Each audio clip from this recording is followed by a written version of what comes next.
Cette nuit-là, j'ai personnellement préparé un gâteau allemand au chocolat, le préféré de mon mari. Sur le dessus du gâteau, j'ai soigneusement écrit à la poche à douille, joyeux 35e anniversaire, mon mari bien-aimé. Tout était parfait, le Cabernet Sauvignon refroidi à la température idéale, une entrecôte parfumée encore fumante, et sur la table, un cadeau méticuleusement emballé. C'était la montre suisse haut de gamme que mon mari, Kellen, désirait depuis si longtemps. Pour l'acheter, j'avais accepté plusieurs commandes urgentes à mon atelier de textile, en passant de nuits blanches, mais je ne me sentais pas fatigué, seule une douce montée de bonheur remplissait mon cœur. Je voulais faire à mon mari une surprise totale, un dîner d'anniversaire parfait.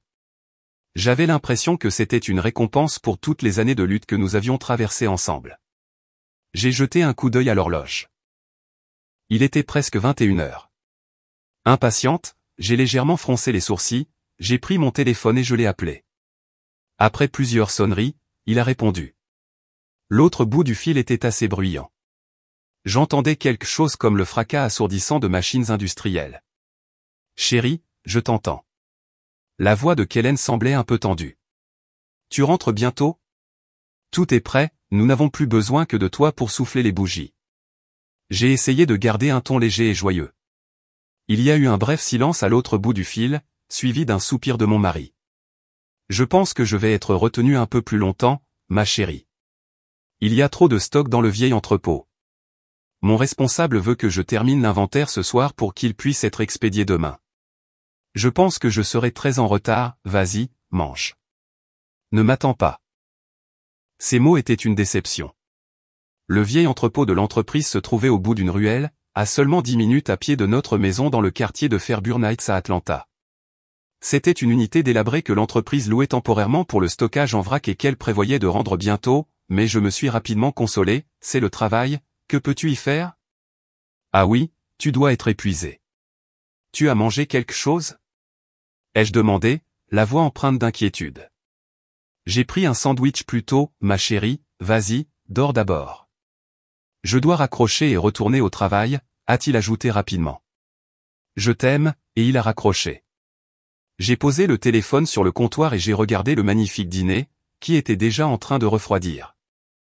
Je ne pouvais pas cacher ma déception, mais une idée m'a alors traversé l'esprit, et si je lui apportais le gâteau et le cadeau ? Il sera agréablement surpris. Je peux lui souhaiter un joyeux anniversaire et l'aider à finir plus vite. Juste imaginer son expression m'a fait sourire. Sans hésitation, j'ai soigneusement emballé le gâteau, j'ai pris le cadeau, j'ai mis une veste légère et je suis sorti. La ruelle menant à l'entrepôt était déserte, à peine éclairée par la faible lueur des lampadaires jaunes. Le vent froid de la nuit fouettait mes cheveux, me faisant frissonner à mesure que je m'approchais. Une sensation étrange m'a envahi. S'il faisait l'inventaire, l'entrepôt devrait être éclairé et j'aurais dû entendre des gens déplacer des choses, mais tout le bâtiment était étrangement silencieux, avec seulement une faible lumière qui s'échappait de la fissure d'une minuscule fenêtre poussiéreuse. Mon cœur a commencé à battre la chamade et un sentiment de crainte s'est emparé de moi. Avait-il fini et était-il parti par un autre chemin, ou s'était-il passé quelque chose ? Je me suis approché en rampant, en essayant de ne pas faire de bruit. Dès que j'ai jeté un coup d'œil à travers la fissure de la fenêtre, je me suis figé. Il n'y avait pas de montagne de stock en désordre, pas de gens qui travaillaient. Sous la faible lumière d'une lanterne posée sur des cartons, se trouvait mon mari, Kellen, mais il n'était pas seul. Face à lui se trouvait Zuriel, la voisine qui avait emménagé dans la maison au bout de la ruelle il y a quelques mois. Son dos était tourné vers moi, mais j'ai reconnu ses longs cheveux ondulés et sa silhouette fine. Il parlait et gloussait. La main de mon mari, cette même main qui m'avait promis qu'il serait à la maison pour son anniversaire quelques heures plus tôt, était maintenant enroulée autour de la taille de Zuriel avec une tendresse insupportable. À ce moment-là, j'ai senti mon monde s'effondrer. La boîte à gâteaux dans ma main m'a soudain semblé si lourde que j'ai failli la laisser tomber. Mes oreilles ont cessé de fonctionner, je n'entendais plus le bruissement du vent ni le chant des grillons. La seule chose que je ressentais était une douleur vive et brutale partant de ma poitrine. J'ai essayé de me dire que j'avais mal vu, que c'était juste une conversation sociale normale, mais ensuite mon mari s'est penché et a chuchoté quelque chose à l'oreille de Zuriel, et elle a rejeté la tête en arrière et a laissé échapper un éclat de rire. Ce rire, sous la faible lumière, sonnait incroyablement perçant et nauséabond. Et puis mon mari l'a embrassé, juste devant mes yeux, un long baiser passionné. C'était la raison de son retard, l'inventaire était un mensonge flagrant. Il me trompait, il me trahissait le jour de son anniversaire, à quelques mètres de notre maison. La rage et la douleur m'ont frappé comme un tsunami, menaçant de me noyer. Je voulais me précipiter à l'intérieur, leur hurler dessus et les dénoncer, mais étrangement, lorsque la douleur a atteint son apogée, aucune larme n'est venue. Au lieu de cela, un calme terrifiant a pris le dessus, mon esprit était plus clair et plus vif que jamais. Pleurer, faire une scène, qu'est-ce que j'allais gagner? Entendre de fausses excuses et avoir l'air d'une misérable idiote à leurs yeux. Non, je n'allais pas faire ça. S'ils pensaient pouvoir se jouer de moi, j'allais leur montrer ce dont cette idiote était capable. J'ai serré fort la boîte à cadeaux, les coins pointus se sont enfoncés dans ma peau, mais je n'ai pas senti la douleur. J'ai reculé en silence, me glissant dans l'obscurité où ils ne pouvaient pas me voir. Mon regard a balayé les environs du vieil entrepôt et s'est arrêté sur le grand cadenas en fer accroché à la porte principale. Une pensée folle mais déterminée m'a traversé l'esprit. J'ai posé le gâteau et le cadeau par terre et je me suis approché en rampant de la porte. Mes mains ne tremblaient pas du tout. J'ai soigneusement tiré les 2 lourdes portes en fer pour les fermer. Le grincement du métal a déchiré le silence de la nuit. Puis j'ai attrapé le cadenas, un clac sec a résonné. La porte était scellée. J'ai reculé, j'ai regardé mon travail et j'ai esquissé un sourire froid. Mais ce n'était pas suffisant. Je suis allé à l'arrière de l'entrepôt, où se trouvait l'ancien boîtier de disjoncteur. Sans hésitation, j'ai abaissé l'interrupteur principal de toutes mes forces. Une petite étincelle a jailli et tout l'entrepôt a plongé dans l'obscurité totale. J'ai entendu le cri perçant de Zuriel et le juron de mon mari venant de l'intérieur. Qu'est-ce qui se passe? Une panne de courant. Au secours. Il commençait à paniquer, parfait. J'ai sorti mon nouveau smartphone de ma poche, l'écran s'est allumé, reflétant mon visage terrifiant de sérénité. J'ai cherché dans mes contacts le nom enregistré comme Matteo, le voisin. C'était le mari de Zuriel. J'ai doucement fait glisser mon doigt sur l'écran et j'ai fermement appuyé sur le bouton d'appel. « Bonjour, Matteo, es-tu à la maison ?» ai-je demandé, forçant une voix de panique et d'inquiétude. Je pense qu'il y a eu un court-circuit dans l'ancien boîtier de disjoncteur de l'entrepôt d'Accent grave côté. C'est complètement noir et mon mari est sorti dîner pour le travail et n'est pas encore revenu. J'ai si peur. Pourrais-tu venir jeter un coup d'œil? Quelle serait la réaction de Matteo quand il verrait la scène à l'intérieur de l'entrepôt? Comment allais-je continuer ma performance? À l'autre bout du fil, la voix de Matteo semblait endormie, mais toujours très gentille. Et, Amani, un court-circuit, c'est dangereux. Reste où tu es, j'arrive tout de suite pour voir ce qui se passe. Donne-moi 5 minutes. Sa voix était sincère et directe, contrairement au ton doux et rusé de mon mari. Pendant un instant, j'ai ressenti une pointe de culpabilité d'impliquer un étranger dans ce gâchis, mais dès que je me suis rappelé l'image de mon mari embrassant sa femme, cette étincelle de compassion a instantanément disparu. Il était une victime, tout comme moi, et peut-être avait-il aussi le droit de connaître la vérité. Je me suis caché derrière un grand chêne de l'autre côté du chemin. Il faisait assez sombre pour que personne ne me reconnaisse, mais assez près pour observer toute la performance qui allait se dérouler. À l'intérieur de l'entrepôt, les coups frappés à la porte et les cris ne s'arrêtaient pas. « Il y a quelqu'un ? Au secours ! Ouvrez la porte !» La voix de mon mari était lourde de panique et de colère. Zuriel, de son côté, ne faisait que sangloter et appeler faiblement le nom de mon mari. « Kellen, j'ai peur. » Comme il sonnait pitoyable. J'ai souri froidement. Il était temps que le spectacle commence. Comme il l'avait promis, en moins de 5 minutes, la silhouette robuste de Matteo est apparue au bout de la ruelle. En tant qu'homme travaillant dans la construction, il était grand et puissamment bâti. Il portait une lampe de poche et une boîte à outils, il avait l'air sincèrement inquiet. « Amani, où es-tu ? Tu vas bien ?» a-t-il crié. Je n'ai pas répondu, je me suis contenté de regarder en silence. Il a entendu les coups venant de l'entrepôt et s'est rapidement dirigé vers lui. « Qui est là ?» a demandé Matteo, confus. « C'est moi, Kellen, aide-moi, s'il te plaît. » La porte s'est verrouillée de l'extérieur et le courant a été coupé. « Peux-tu l'ouvrir en forçant d'une manière ou d'une autre ?» La voix de mon mari sonnait désespérée, comme s'il s'était accroché à une bouée de sauvetage. Matteo a semblé surpris qu'il soit là, mais il ne se doutait toujours de rien. C'est bizarre. Comment a-t-elle pu être verrouillée de l'extérieur? Laisse-moi voir. Il a pointé la lampe de poche sur le cadenas. C'est un cadenas externe. Quelqu'un vous a enfermé exprès, c'est terrible. Ce doivent être des voleurs. Ils nous ont enfermés pour pouvoir cambrioler les maisons d'à accent grave côté. Mathéo, casse le cadenas, ma femme, je veux dire, Zuriel, la voisine, et là aussi, elle a vraiment peur. Il était vraiment doué pour inventer des histoires, mais ce mensonge maladroit n'a fait que rendre la situation plus dramatique. En apprenant que sa femme était à l'intérieur, Mathéo est devenu encore plus frénétique. Il a fouillé dans sa boîte à outils et en a sorti un coupe-boulon.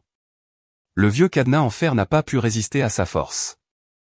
Après quelques tentatives, avec un cliquetis sec, le cadenas s'est cassé.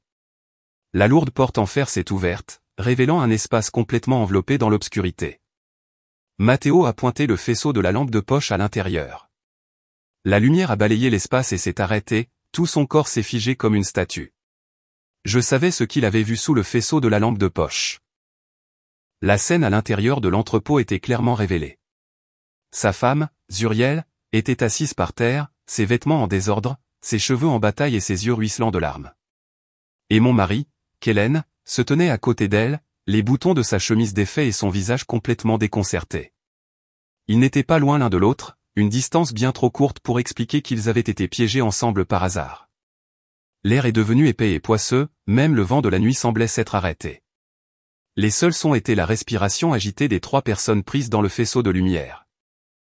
Zuriel, Kellen, que faites-vous ici? La voix de Mathéo tremblait, non pas à cause du froid, mais à cause de la terrible émotion qui se déchaînait dans sa poitrine, la surprise, le doute et une cruelle vérité qui devenait de plus en plus claire à chaque seconde. Zuriel n'osait pas regarder son mari, elle gardait la tête baissée tandis que ses épaules tremblaient. Mon mari, Kellen, après un moment de confusion, a rapidement repris un faux calme. Il s'est avancé, essayant de se tenir devant Zuriel, et a bégayé, « Mathéo, ne te méprends pas, nous étions justes. » Juste quoi, a rugi Mathéo, son cri a résonné dans toute la ruelle. Il n'était plus cet homme gentil et simple, ses yeux étaient injectés de sang. Il a regardé sa femme et de nouveau mon mari. Je vous demande ce que vous faisiez ici dans mon dos. À ce moment précis, j'ai décidé que c'était mon tour d'apparaître. Je suis sorti de l'obscurité, je tenais toujours la boîte à gâteaux et le cadeau d'anniversaire. J'ai forcé une expression de consternation et de confusion maximale. Kellen, Mathéo, pourquoi tout ce vacarme? Mon apparition les a tous les 3 surpris, en particulier mon mari. Il m'a vu, il a vu la boîte à gâteaux dans mes mains, et son visage est devenu blanc comme un fantôme. Imani, qu'est-ce que tu fais ici? A-t-il bégayé, terrifié. Je t'ai apporté ton gâteau d'anniversaire. Tu m'as dit que tu devais travailler ici, ai-je dit innocemment, en clignant des yeux, comme si je ne comprenais rien à ce qui se passait. Puis j'ai regardé Zuriel, assise par terre, et j'ai feint l'inquiétude. Zuriel, pourquoi es-tu assise là? S'est-il passé quelque chose? Mon jeu d'actrice a porté la situation au comble de l'ironie. Mathéo m'a regardé, puis il a regardé de nouveau sa femme et mon mari. Les pièces du puzzle ont semblé s'emboîter dans sa tête, la vérité amère s'est révélée avec une clarté cristalline. Il n'a rien dit, il s'est contenté de marcher silencieusement vers sa femme. Zuriel a reculé de peur. Chérie, laisse-moi t'expliquer. Clac. Une gifle qui a semblé ébranler le ciel a laissé une marque sur la joue de Zuriel, la faisant s'effondrer sur le sol. Dans toute la ruelle, il ne restait que l'écho de cette gifle et le cri perçant de Zuriel. Voyant cela, Kellen a instinctivement essayé de l'arrêter, mais Mathéo l'avait déjà attrapé par le col de sa chemise. Ses yeux étaient flamboyants. Et toi, mon bon ami, tu oses t'en prendre à ma femme. Et moi, pour compléter mon rôle, j'ai joué mon dernier acte, j'ai poussé un cri perçant, j'ai roulé des yeux et je me suis effondré sur le sol, inconsciente. La boîte à gâteaux s'est envolée de mes mains, le gâteau allemand au chocolat a été écrasé et la phrase « Joyeux anniversaire, mon mari bien-aimé » s'est étalée en un désordre de glaçage. Tout a plongé dans le chaos. Mon évanouissement fin serait-il suffisant pour tromper tout le monde et mener les 2 traîtres dans une impasse? Le chaos dans la petite ruelle a semblé entrer dans une nouvelle phase après mon évanouissement. J'étais allongé sur le sol froid, les yeux fermés, mais mes oreilles enregistraient clairement tous les sons autour de moi. J'entendais le rugissement de Mathéo mélangé au faible « S'il te plaît, Mathéo, calme-toi, parlons-en » de mon mari. Puis il y a eu un bruit sourd, mon mari avait probablement pris un coup de poing. J'ai aussi entendu les pleurs misérables de Zuriel. Chérie, arrête de le frapper, s'il te plaît. Ma performance était un succès retentissant. Je m'étais transformé de la possible instigatrice qui avait verrouillé la porte et coupé le courant en une pauvre victime, une épouse pathétique qui s'était effondrée sous le choc après avoir été témoin de l'infidélité de son mari. Maintenant, toute l'attention et la suspicion étaient concentrées sur ces deux traîtres. Au bout d'un moment, j'ai senti quelqu'un me secouer rudement l'épaule. « Imani, réveille-toi. » C'était la voix de Matteo. Il ne devait se souvenir de moi qu'après avoir déversé sa colère sur les deux autres. J'ai lentement ouvert les yeux, feignant la faiblesse, et j'ai porté une main à ma tête. « Où suis-je » ai-je gémi. J'ai tellement mal à la tête. J'ai regardé autour de moi, faisant semblant d'être complètement confuse. Et qu'Hélène et Zuriel. Tout à l'heure. Tout à l'heure j'ai vu. J'ai laissé ma phrase en suspens, en commençant à sangloter. Ma performance a semblé complètement convaincre Matteo. La colère sur son visage s'est dissipée, remplacée par un mélange d'excuses et de compassion.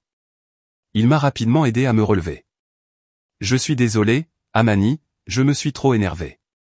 Ne t'inquiète pas, il ne s'est rien passé. Je vais te raccompagner à la maison. Il m'a aidé à me mettre sur mes pieds. Du coin de l'œil, j'ai vu mon mari assis par terre avec une joue enflée et une traînée de sang au coin des lèvres.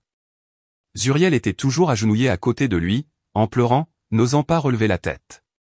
Sans même les regarder, je me suis appuyé sur Matteo, en tremblant. Je veux rentrer à la maison. Bien sûr, rentrons à la maison, a dit Matteo en m'aidant à marcher. Il n'a pas dit un mot de plus à sa femme, laissant les deux pêcheurs dans la ruelle sombre, rongés par la honte et l'humiliation. Pendant le court trajet jusqu'à la maison, j'ai continué à jouer la comédie. Je suis restée silencieuse, en sanglotant de temps en temps, mes épaules tremblant. Matteo, marchant à côté de moi, n'arrêtait pas de s'excuser, se reprochant d'avoir perdu le contrôle. Ce n'est que lorsque nous avons atteint la porte que j'ai chuchoté, « Matteo, pourrais-tu ne parler à personne de ce soir ? Je suis tellement embarrassé. » Il a soupiré et a hoché la tête. « D'accord, repose-toi. Je vais m'occuper de tout. » En disant cela, il s'est retourné, son large dos semblait supporter le poids de la colère et de la douleur. Je suis entré et j'ai verrouillé la porte. Dès que la porte s'est refermée, toute expression de faiblesse et de douleur a disparu de mon visage. Je suis allé directement à la cuisine et j'ai bu un verre d'eau froide. Je me sentais étrangement calme. Le premier acte de ma pièce s'était conclu avec succès. Il était maintenant temps d'attendre et de voir ce que les personnages principaux allaient faire. Une demi-heure plus tard, j'ai entendu le bruit d'une clé dans la serrure. C'était mon mari. Il s'est faufilé dans la maison comme un voleur. Le gonflement sur sa joue avait pris une couleur rouge foncé, lui donnant une apparence assez misérable. Me voyant assise sur le canapé, il a tressailli. Tu es réveillé. Comment te sens-tu ? A-t-il demandé prudemment. Je n'ai pas répondu, je l'ai juste regardé avec une froideur et une distance qu'il ne connaissait pas déconcertée. Il est allé à la cuisine chercher un verre d'eau, puis est revenu s'asseoir sur une chaise en face de moi, loin. Imani, à propos de ce soir, a-t-il commencé hésitant. Il ne se passe rien entre cette femme et moi. C'est juste un malentendu. Son culot m'a presque fait rire. Même dans cette situation, il était encore capable de mentir. Un malentendu, ai-je finalement dit, la voix sèche. Alors explique-le-moi. Un homme marié et une femme mariée, tard dans la nuit, dans un entrepôt sombre, qui s'embrassent et s'étreignent passionnément, quel genre de malentendu est-ce ? Il était sans voix, le visage rouge comme une betterave. Nous parlions juste de travail. Elle m'a demandé conseil sur un projet. Il faisait très sombre, elle a trébuché, et je l'ai juste rattrapé. Matteo est arrivé par hasard juste à ce moment-là, c'est tout. Il a inventé une histoire absurde, il devait me prendre pour une enfant de 3 ans pour croire à cette explication. Je n'ai pas senti que cela valait la peine de discuter. Je me suis levé silencieusement. Je suis fatigué, je veux me reposer. En disant cela, je suis allé directement à la chambre. J'ai claqué la porte et l'ai verrouillée. Je ne voulais pas voir son visage hypocrite une seconde de plus ce soir-là. Allongé dans mon lit, je n'arrivais pas à dormir. Il n'est pas venu dans la chambre non plus, je suppose qu'il a dormi dans le salon. J'ai entendu ses pas, ses soupirs, le cliquetis d'un verre, il n'était pas calme non plus. Mais je savais que son anxiété n'était pas à propos du remords, il s'agissait de la peur que je fasse une scène, la peur que Matteo ne reste pas les bras croisés. Le lendemain matin, quand je me suis réveillé, mon mari était parti. Il avait dû partir tôt au travail pour m'éviter. Sur la table à manger, il y avait un mot. J'ai acheté le petit déjeuner et je l'ai laissé dans la cuisine. Réchauffe-le et mange. Je serai de retour tôt ce soir, nous devons parler. J'ai froissé le mot et l'ai jeté à la poubelle. Je n'avais plus besoin de ces paroles hypocrites. Alors que je me préparais à emmener mon fils à l'école, ma belle-mère est arrivée. Elle est entrée sans frapper, mon mari devait lui avoir donné une clé. Dès qu'elle m'a vu, elle a pris un air grave. Amani, viens ici et assieds-toi. J'ai besoin de te parler, a-t-elle dit d'un ton autoritaire. Je savais qu'une autre tempête se préparait. Je me suis assise silencieusement sur une chaise et j'ai attendu. Où étais-tu hier soir? Kellen m'a dit que tu étais rentré très tard, est-ce vrai? A-t-elle demandé avec curiosité. Avant que je puisse répondre, elle a continué, regarde-toi, une femme mariée qui erre la nuit. Pour qui prends-tu cette maison? Considères-tu Kellen comme ton mari? J'étais stupéfaite. Non seulement mon mari n'avait pas dit la vérité, mais il avait inventé une histoire où toute la faute me revenait. Il avait dit à sa mère que c'était moi qui étais sorti tard faire la fête, que j'étais à blâmer. J'ai regardé la femme en face de moi, que j'avais toujours respectée et que j'appelais maman. Un sentiment d'amertume m'a envahi. Maman, n'avez-vous pas demandé à Kellen ce qu'il a fait hier soir? Ai-je demandé, la voix tremblante. Que allait-il faire? Rentrer du travail fatigué et attendre sa femme à la maison. Mais toi, où étais-tu? Étais-tu dehors en boîte de nuit avec un mec, et maintenant tu reviens pour te disputer avec ton mari? Ces paroles étaient comme des couteaux qui me transperçaient le cœur. Non seulement elle le croyait, mais elle m'insultait aussi gravement. À ses yeux, je serais toujours une belle fille de basse classe, toute la faute était à moi, et son précieux fils avait toujours raison. Ma patience avait atteint ses limites. Si elle voulait du drame, elle ne devrait pas se plaindre si je devenais impitoyable. Face aux fausses accusations éhontées de ma belle-mère et à son favoritisme aveugle pour son fils, j'ai réalisé que toute explication à ce moment-là était inutile. Elle m'avait déjà condamné comme coupable, et rien ne pouvait changer son opinion. Au lieu de crier et de discuter, j'ai choisi une stratégie différente. J'ai pris une profonde inspiration pour réprimer la fureur qui bouillonnait dans ma poitrine.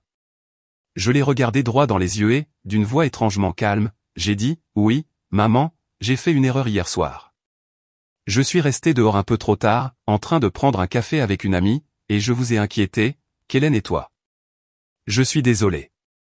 Mon changement d'attitude à 180 degrés a déconcerté ma belle-mère. Elle était venue préparée pour un long sermon de reproches et de réprimandes, mais mes excuses soudaines l'ont prise au dépourvu.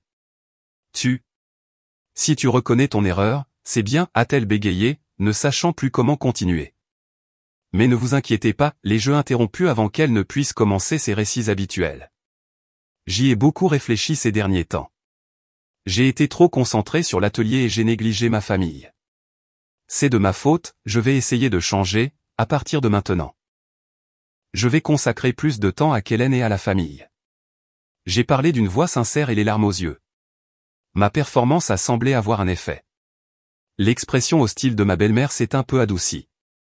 Elle s'est éclaircie la gorge et a dit avec un air arrogant, c'est ce que j'aime entendre. Une femme, aussi capable soit-elle, doit toujours donner la priorité à son foyer. Combien d'argent gagnes-tu même dans cette petite boutique? Cela couvre à peine tes cosmétiques, l'économie de cette famille dépend toujours de Kellen. J'ai acquiescé, oui, vous avez raison, maman, je comprends parfaitement. Je me suis levé, suis allé à la cuisine et lui ai préparé une tasse de tisane chaude. Maman, réchauffez-vous, avez-vous pris froid en venant si tôt? J'ai placé la tasse devant elle, montrant une attitude filiale et soumise. Mon comportement docile l'a complètement désarmée.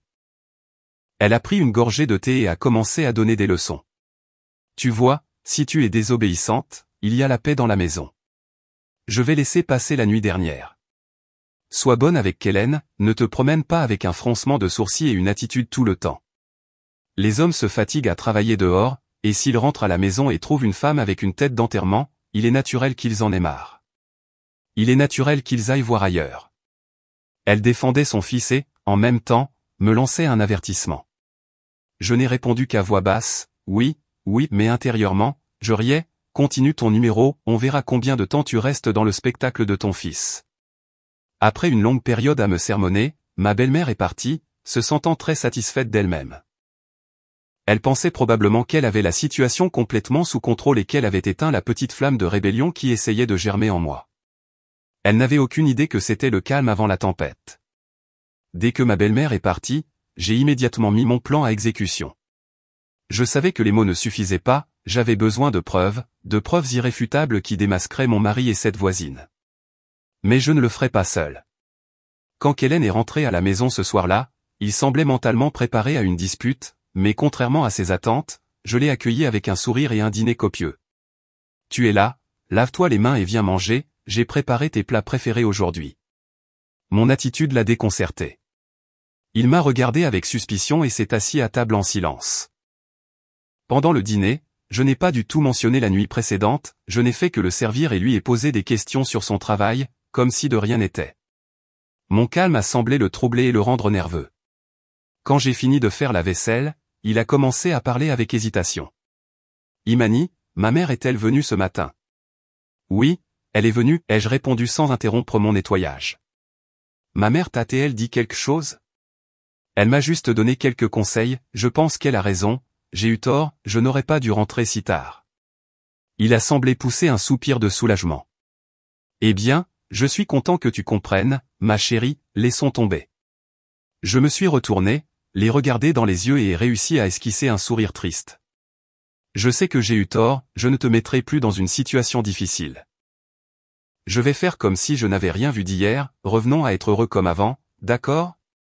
Mes paroles, ainsi que mon regard résigné et pitoyable, ont complètement fait tomber les défenses de Kellen. Il s'est approché et m'a serré dans ses bras par derrière. Merci, ma chérie, je savais que tu étais la plus compréhensive. Je promets que cela ne se reproduira plus, a-t-il chuchoté à mon oreille. Je me suis laissé étreindre, intérieurement, je ne ressentais que du mépris. Que vaut la promesse d'un traître? Mais j'avais besoin de cette confiance, j'avais besoin qu'il baisse sa garde. À partir de ce jour-là, je suis devenue une femme modèle. Je me réveillais plus tôt pour préparer des petits déjeuners élaborés. L'après-midi, peu importe à quel point j'étais occupé à l'atelier, je rentrais tôt pour préparer le dîner et attendre mon mari. J'ai arrêté de le harceler, j'ai arrêté de lui demander où il était ou ce qu'il faisait, je lui ai donné une liberté absolue. Et Kellen, comme je m'y attendais, est rapidement tombé dans le doux piège que je lui avais tendu. Il pensait que j'avais vraiment tout oublié, que j'avais décidé de vivre en acceptant sa tromperie, il a commencé à baisser sa garde. Les appels clandestins sont devenus plus fréquents, et les heures supplémentaires soudaines aussi. Il n'avait aucune idée que tous ces mouvements étaient sous ma surveillance. J'ai secrètement installé un petit tracker GPS sur son scooter. De plus, sous prétexte que son nouveau téléphone était cassé et avait besoin d'être réparé, je lui ai donné un vieux téléphone à moi où j'avais installé un logiciel de suivi des appels et des messages. Il l'a accepté avec joie sans se douter de rien, et les preuves dont j'avais besoin ont commencé à affluer, l'une après l'autre. Les itinéraires de ses déplacements, les jours où il prétendait avoir des heures supplémentaires, ne menaient pas au bureau mais à des motels ou des hôtels bon marché à la périphérie d'Atlanta. Les messages mielleux avec Zuriel, les projets de rendez-vous passionnés, tout était enregistré. Il a même eu l'audace d'utiliser la carte de crédit familiale que je lui avais donnée pour acheter des cadeaux à sa maîtresse et payer les factures d'hôtel. Plus je recueillais de preuves, plus mon cœur se refroidissait, je ne ressentais plus de douleur, seulement la détermination à mener cela à bien. Mais je savais que ces preuves ne suffisaient pas pour qu'il paie le prix fort. J'avais besoin d'un allié, quelqu'un qui avait le même ennemi que moi, et cette personne était Matteo. Matteo accepterait-il de collaborer avec moi, et à quel point mon prochain plan serait-il impitoyable? Après presque une semaine à recueillir des preuves, j'avais un dossier détaillé sur la relation adultère de mon mari, Kellen, et de Zuriel, les dates, les lieux de rencontre, les messages mielleux et même les factures d'hôtel payées avec ma carte de crédit. Tout était si évident que je pensais qu'agir seul ne serait pas aussi efficace. J'avais besoin de quelqu'un qui puisse attaquer des deux côtés, quelqu'un de blessé comme moi et assoiffé de justice, cette personne était Matteo. Le problème était de savoir comment l'approcher. Depuis la nuit où nous les avons attrapés à l'entrepôt, je ne l'avais plus revu. J'imaginais qu'il devait aussi être plongé dans la douleur et la confusion. Un homme aussi simple et honnête que lui, confronté à la trahison de la femme qu'il adorait, devait être dévasté. Je ne pouvais pas me présenter à l'improviste, cela éveillerait des soupçons. J'avais besoin d'une excuse raisonnable et plausible, et l'opportunité s'est présentée. Un après-midi de week-end, j'ai appris par un voisin que Matteo rénovait une vieille maison au bout de la rue. J'ai décidé de simuler une rencontre fortuite. J'ai enfilé un simple tailleur d'affaires et un maquillage léger pour paraître fatigué et éreinté. J'ai conduit jusqu'à cette rue, me suis garé loin et me suis approché à pied. Comme on me l'avait dit, Matteo était là, il était trempé de sueur, mélangeant du ciment avec zèle. Il avait l'air beaucoup plus mince et éreinté, sa barbe de plusieurs jours lui donnait une apparence encore plus abattue. Il travaillait seul, sans aucun aide, essayant probablement de noyer ses chagrins dans un dur labeur physique. J'ai pris une profonde inspiration, et rassemblé mon courage et me suis approché de Matteo. J'ai appelé doucement. Il s'est retourné, surpris. En me voyant, une lueur de honte et d'évasion a traversé ses yeux. Imani, il a essuyé précipitamment la sueur de son front. « Qu'est-ce que tu fais ici ?» « J'avais des affaires dans le coin, ai-je dit avec hésitation. « Je t'ai vu en passant et je voulais te dire bonjour. »« Comment vas-tu ces derniers temps ?» Ma question a semblé toucher un nerf. Il a baissé la tête en silence et a continué à mélanger du ciment avec sa serviette. « Comme si, comme ça, a-t-il murmuré, merci de demander. » L'atmosphère est devenue gênante. Je savais que je n'arrivais à rien de cette façon. J'ai décidé d'aller droit au but. « Matteo, je sais que ce n'est peut-être pas le bon moment pour en parler, mais je pense que nous devons discuter de ce qui s'est passé l'autre soir. » Alors que je ramenais le sujet sur le tapis, les mains de Matteo se sont arrêtées. Il m'a regardé avec une expression complexe, un mélange de rage et de douleur. Qu'y a-t-il de plus à dire ? Tout était clair. Oui, c'était clair, ai-je dit fermement, mais nous ne pouvons pas simplement les laisser s'en tirer comme ça. Ils nous ont trahis, ils ont piétiné nos sentiments et notre confiance. Vas-tu rester les bras croisés ? Il m'a regardé, et une étincelle de colère s'est allumée dans ses yeux. Et si je ne reste pas les bras croisés, que puis-je faire ? Les frapper ? Je l'ai déjà fait. Et alors ? Elle est toujours ma femme, la mère de mon fils, je ne peux pas l'abandonner. Que tu l'abandonnes ou non, c'est ta décision, ai-je dit, mais au moins, nous devrions leur faire payer ce qu'ils ont fait. Nous devons leur faire savoir qu'on ne peut pas faire des erreurs et continuer comme si de rien n'était. Il est resté silencieux, comme s'il pesait mes mots. Je savais que j'étais sur la bonne voie, c'était un homme fier, la trahison de sa femme lui avait causé non seulement de la douleur, mais aussi de l'humiliation. Quoi ? Qu'est-ce que tu veux que je fasse ? A-t-il finalement demandé d'une voix rauque. Je savais qu'il avait mordu à l'hameçon. J'ai regardé autour de moi pour m'assurer que personne n'était là. Ce n'est pas confortable de parler ici. Demain à 15 h, rencontrons-nous au Lakeview Café, j'ai quelque chose à te montrer. Après que tu l'aies vu, tu sauras quoi faire. En disant cela, je me suis retourné sans attendre sa réponse. J'avais planté la graine de la curiosité et un faible espoir de justice dans son esprit, j'étais sûr qu'il viendrait. Cette rencontre a transformé un compagnon de souffrance en un allié potentiel, je ne me battrais plus seul, deux personnes trahies ensemble déchaîneraient une tempête. Le lendemain après-midi, je suis arrivé 10 minutes avant l'heure convenue. J'ai choisi une table dans un coin tranquille, discrète mais d'où je pouvais facilement observer. J'avais préparé ma tablette avec toutes les preuves que j'avais recueillies. À 15 h précises, Matteo est arrivé. Il s'était rasé et portait une chemise propre, ce qui le faisait paraître plus soigné, mais ses yeux cernés et son expression fatiguée ne pouvaient être cachés. Il s'est assis en face de moi et a attendu en silence. Sans préambule, j'ai placé la tablette sur la table et j'ai tourné l'écran vers lui. « Regarde ça, ai-je dit. » Sur l'écran se trouvait un fichier Excel avec un enregistrement détaillé des itinéraires de mon mari au cours de la dernière semaine, extrait du tracker GPS. Des points rouges marquaient densément les endroits qu'il avait visités, Motel X, Hotel I, Motel Z à la périphérie d'Atlanta. Ils coïncidaient tous avec les jours où il prétendait avoir des voyages d'affaires ou être resté tard. À côté se trouvaient des messages mielleux entre mon mari et Zuriel. « Tu m'as tellement manqué, à ce soir à l'endroit habituel. Chérie, cette sorcière de femme à moi m'a encore embêté aujourd'hui, c'est dégoûtant, je ne suis heureux que quand je suis avec toi. Je t'ai envoyé de l'argent, tu l'as reçu ? Plus Matteo lisait, plus son visage s'assombrissait. Ses mains se sont serrées en poing, ses jointures blanches, il a fait défiler pour voir les captures d'écran des vêtements et des cosmétiques chers que mon mari avait achetés à sa femme avec ma carte de crédit et les frais d'hôtel. Sa poitrine se soulevait, sa respiration s'accélérait, je pouvais sentir la rage bouillir en lui. Ces ordures, ce sont des ordures absolues, a-t-il dit entre ses dents serrées. Alors, ce bâtard entretenait ma femme avec ton argent, et ma femme me trompait avec l'argent du mari de ta femme. Ce n'est pas tout ce que j'ai dit. En ouvrant un autre fichier, c'était un fichier d'enregistrement vocal. C'était l'appel que mon mari avait passé à Zuriel juste après avoir quitté notre maison, après avoir été pris au piège à l'entrepôt. J'avais activé la fonction d'enregistrement automatique des appels sur ce vieux téléphone. Dans l'enregistrement, la voix de mon mari était remplie d'irritation. Je suis tellement furieux que ma femme se soit pointée soudainement et ait gâché tout le plan. La voix de Zuriel était douce. Ne sois pas fâché, chérie. Et si nous nous rencontrions demain soir? Tu me manques tellement. Je dirai à mon mari que j'ai un dîner d'anciens élèves. D'accord, très bien. La prochaine fois, nous devrons être plus prudents. Au fait, qu'est-il arrivé avec le projet d'investissement foncier dont je t'ai parlé? En as-tu parlé à ton mari? Oui, je lui ai dit, mais le vieux réfléchit encore, disant qu'il doit y penser. Que c'est un homme simple comme lui sur les investissements?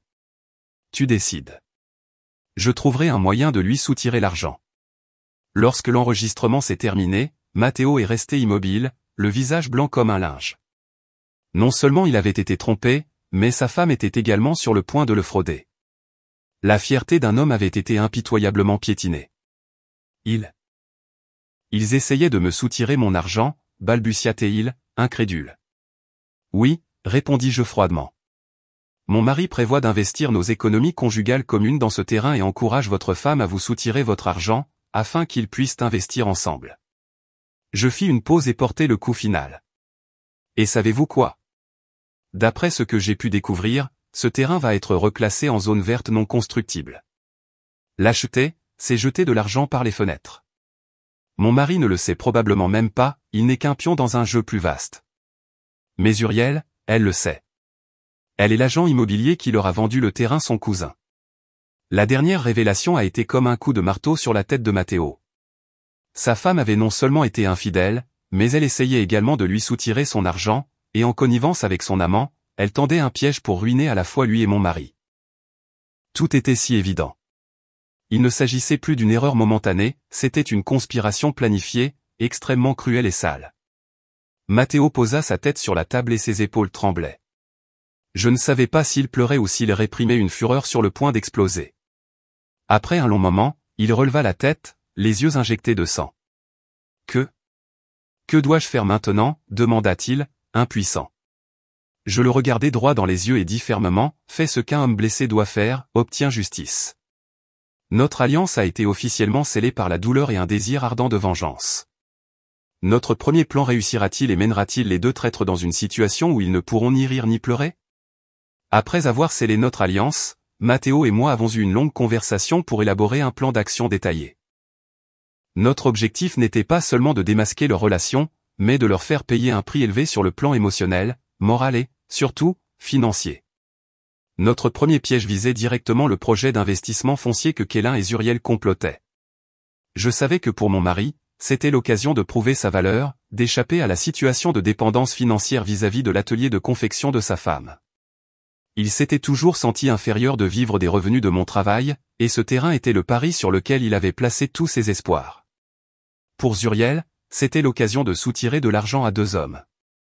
Nous avons décidé de ne pas les arrêter, au contraire, nous allions les aider à accélérer le processus, afin qu'ils tombent dans le piège le plus rapidement possible. Je suis rentré chez moi et j'ai continué à jouer mon rôle de bonne épouse naïve. Ce soir-là, pendant le dîner, j'ai délibérément abordé le sujet. Chérie, comment se passe le travail ces derniers temps? Y a-t-il des nouvelles? Kélin, qui était occupé à manger, leva les yeux prudemment à ma question. Comme d'habitude, rien de spécial. J'ai entendu dire que le marché immobilier est à nouveau en plein essor, commentai-je avec désinvolture. Un de mes amis a acheté un terrain à la périphérie d'Atlanta, et en quelques mois, il a doublé de valeur. C'est dommage que je ne comprenne pas le terrain, sinon, j'aurais essayé. Mes mots semblèrent toucher une corde sensible chez Kellan. Ses yeux s'illuminèrent, mais il feignit toujours la modestie. Cela dépend du timing et de l'emplacement. Il faut de la prévoyance. Tu as raison, acquiesçai-je. J'aimerais en savoir autant que toi. Au fait, nous avons déjà une bonne somme sur notre compte d'épargne commun, n'est-ce pas? Près de 80 000 $ US. Le laisser à la banque ne rapporte pas beaucoup d'intérêt non plus. Si tu trouves une bonne opportunité d'investissement, n'hésite pas. Je fais entièrement confiance à tes capacités. Je lui ai jeté l'appât le plus tentant. Non seulement j'ai suggéré d'investir, mais je lui ai également cédé le contrôle total de nos économies communes. Cela touchait directement à sa fierté et à son désir de prouver sa valeur. La joie se reflétait sur le visage de Kellan, mais il a continué à faire semblant d'hésiter. Je vais y jeter un coup d'œil. L'argent, ce n'est pas une blague. Il faut être prudent. Il n'avait aucune idée que chacun de ses mots et de ses actions entrait dans mes calculs. Il marchait, pas après pas, dans le piège que je lui avais tendu. De son côté, Matteo a également commencé à jouer son rôle. Il a cessé de traiter Zuriel froidement et de se mettre en colère, au contraire, il est devenu étrangement affectueux et attentionné. Il s'est proposé de faire le ménage, d'emmener leur fils à l'école et lui a même acheté un petit bracelet. Son changement d'attitude a surpris et grandement plu à Zuriel. Elle pensait que son mari s'était calmé et avait décidé de tout pardonner. Elle n'avait aucune idée que derrière cette gentillesse se cachait un plan froidement calculé. Un soir, alors que le couple regardait la télévision, Matteo a prudemment abordé le sujet. « Zuriel, je suis désolé d'avoir été trop dur avec toi ces derniers temps. Tu dois avoir tes propres soucis. À partir de maintenant, je vais essayer de te comprendre davantage et de partager davantage avec toi. » Zuriel a été très touchée d'entendre ces mots. Elle s'est blottie contre son mari. « Je savais que tu étais celui qui m'aimait le plus. » Croyant que le moment était venu, Matteo est allé droit au but. « L'autre jour, tu m'as dit que tu voulais investir dans un terrain, n'est-ce pas? J'y ai réfléchi, et cela semble raisonnable. Laisser l'argent inactif le fait également perdre de la valeur. Regarde-y attentivement, si cela te semble bon, faisons-le ensemble. » Les mots de Matteo ont été un choc pour Zuriel. Elle n'a pas pu cacher la joie sur son visage.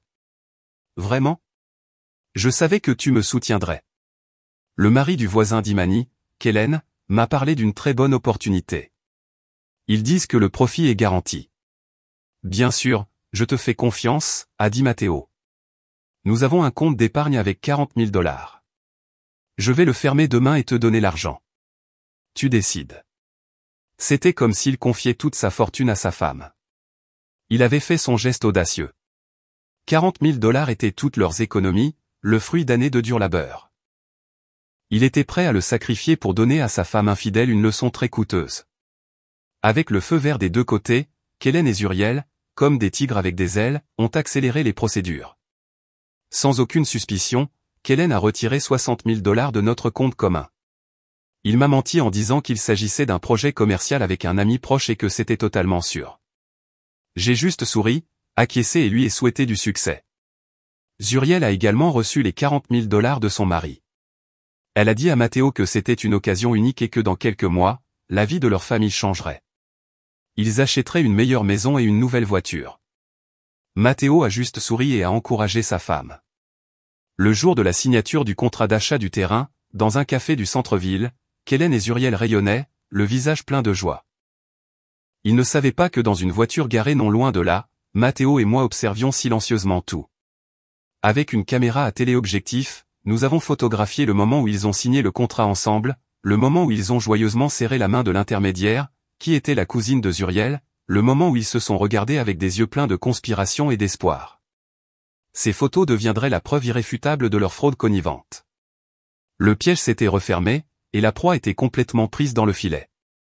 Un total de 100 000 $ US, de l'argent gagné à la sueur de mon front et de celui de Matteo, a été transféré sur le compte de l'escroc. Mais nous ne nous en soucions pas, nous savions que cet argent reviendrait bientôt, accompagné de la chute de ceux qui nous avaient causé tant de douleur. Maintenant, il ne restait plus qu'à attendre. Attendre le jour où le secret du plan de zonage serait révélé. Quelle serait la réaction des deux traîtres lorsqu'ils découvriraient qu'ils avaient tout perdu? Et l'effondrement financier pourrait-il briser leur relation illicite? Après avoir conclu l'accord foncier, Kellen et Zuriel ont vécu des jours d'euphorie, rêvant d'un avenir prospère. Mon mari est devenu étrangement joyeux, il sifflait dans la maison et achetait parfois des fleurs pour les mettre dans un vase. Il pensait qu'il deviendrait bientôt un investisseur prospère et qu'il prouverait sa valeur en tant qu'homme. Il ne savait pas que son rire ne ferait que rendre sa chute ultérieure plus misérable. Zuriel ne cachait pas non plus son air de suffisance. Selon Matteo, elle a commencé à regarder des maisons de luxe et des modèles de voitures importées en ligne. Elle planifiait déjà sa vie haut de gamme, une vie construite sur la tromperie et la trahison. Elle a continué à faire pression sur Kellen pour qu'il divorce de moi dès que possible.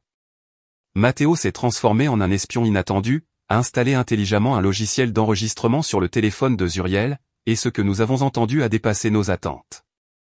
Kellen, quand vas-tu quitter cette vieille femme? La voix de Zuriel sur l'enregistrement était douce mais aussi impatiente. Je ne peux plus attendre.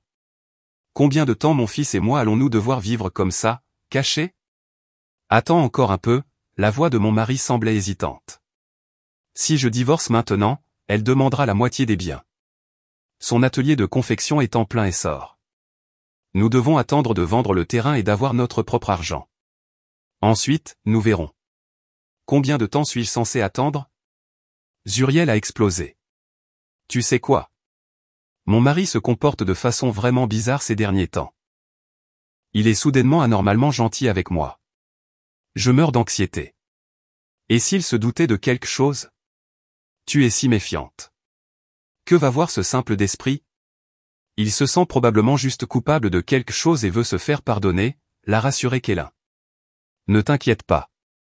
J'ai déjà un plan pour lui soutirer plus d'argent. Je vais lui dire que nous devons investir davantage, que je veux ouvrir une boutique de vêtements. Elle adore son fils, elle ne pourra donc pas dire non. D'ici là, tout l'argent et les biens seront à nous. Leur conversation a tout révélé. Il n'y avait plus de mots d'amour doux, seulement du calcul et de l'exploitation. Ils nous voyaient, leurs conjoints légitimes, comme des distributeurs automatiques de billets, comme des obstacles à éliminer. Chaque mot qu'ils prononçaient était une preuve irréfutable de leur culpabilité. Matteo, assis à côté de moi et écoutant à nouveau l'enregistrement, n'avait aucune expression sur son visage. La douleur avait probablement atteint un tel extrême qu'elle s'était transformée en haine froide. Il a juste serré les poings et a dit doucement, laisse-les rêver. Pendant ce temps, je ne vais pas rester les bras croisés non plus. Je savais qu'il ne suffisait pas d'attendre que l'information sur le plan de zonage devienne publique. Je devais créer un impact, un événement qui amènerait tout à son apogée. J'ai contacté une vieille amie qui travaillait au service de planification de la ville à Atlanta. Après avoir pris des nouvelles, j'ai obtenu l'information dont j'avais besoin. La carte détaillée de la zone serait rendue publique sur le tableau d'affichage de l'hôtel de ville lundi matin prochain. Cette information était encore secrète, seuls les professionnels de l'industrie en étaient au courant. J'ai décidé de divulguer accidentellement cette information à une seule personne, une personne dont j'étais sûr qu'elle ne pourrait pas garder un secret en raison de sa loquacité, ma belle-mère. Je savais qu'elle aimait se vanter et qu'elle croyait aveuglément au talent de son fils. Si elle apprenait que son fils était sur le point de faire fortune, elle le proclamerait sûrement sur les toits. Le plan a été exécuté à la perfection. Samedi soir, mon mari et moi sommes allés dîner chez ma belle-mère. Comme d'habitude pendant le dîner, j'ai fait semblant de recevoir un appel de mon ami à l'hôtel de ville.